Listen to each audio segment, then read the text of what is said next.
Këtë javë kemi miratuar dhe aktin e premtuar normativ për uljen e akcizës së naftës në momentin kur nafta si pasojë e impaktit të luftës mbi tregjet ndërkombëtare të kaloj limitin e 220 lekëve. Pra, ulja e akcizës me 20%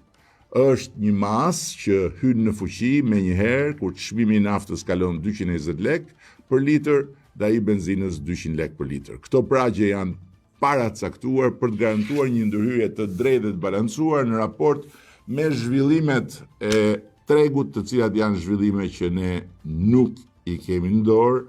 nuk jemi shkaktar të tyre dhe nuk kemi as fuqinë që t'i ndalojmë, përveç se kemi detyrimin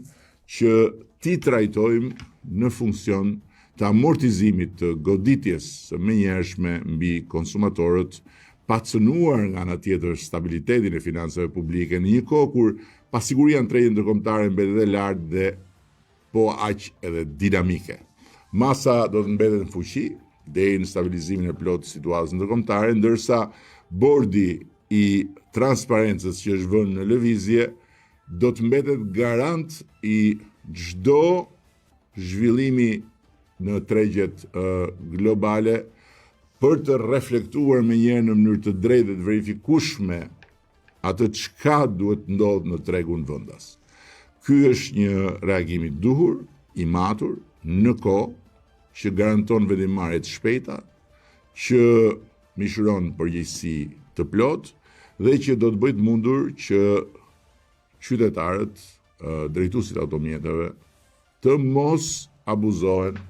nga distributorët e naftës. Masat për të gjithë ata që do të shkelin çmimin e përcaktuar nga bordi i transparencës në bazë të tregjeve do të jenë drastike.